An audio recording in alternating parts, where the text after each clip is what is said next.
Luksusfældens eksperter vender stærkt tilbage i en ny sæson. Her står de over for de største udfordringer nogensinde i kampen mod den uansvarlige økonomiske adfærd.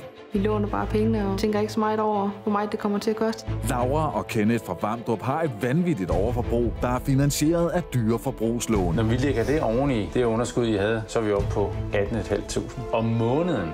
Økonomien påvirker mig ikke synderligt. Jeg kan se på nogle transaktioner her, I er gået over i forhold til det, vi har aftalt, I måtte bruge af penge. Vi kommer ikke og lægger det der budget for alt.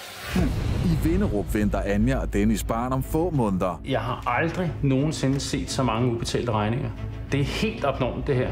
Men Dennis' mange ubetalte regninger er en bombe under deres økonomi, og det kan få fatale konsekvenser for familielivet. Vi kan ikke sætte barn i verden til sådan et liv. Hvad ville der ske, hvis du ikke fik styr på den?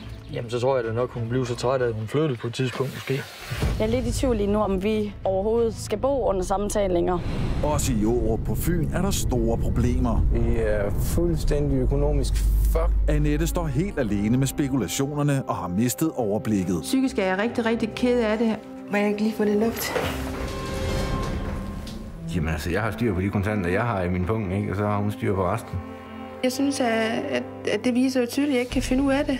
21, 22, 23. I Esbjerg har Helle og Martin forkerte prioriteringer. 26, 27. Vi har ikke rigtig penge til at betale daginstitutionen for vores 2 børn. 27.500. Det er det, I ryger for om året.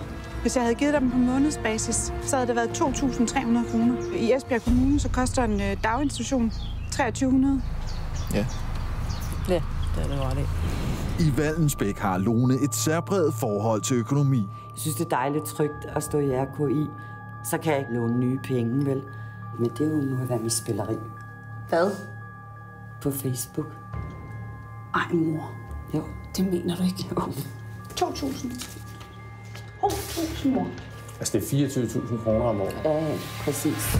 Når vi snakker om økonomi, mig og min mor, så føler jeg, at jeg er mor, og hun er teenage-datter. Mor, hvis du ikke holder det her, så bliver jeg rigtig skuffet. Derfor bliver jeg nødt til at trække stik ud, hvis du afviger. Luksusfælden. Ny sæson kommer snart.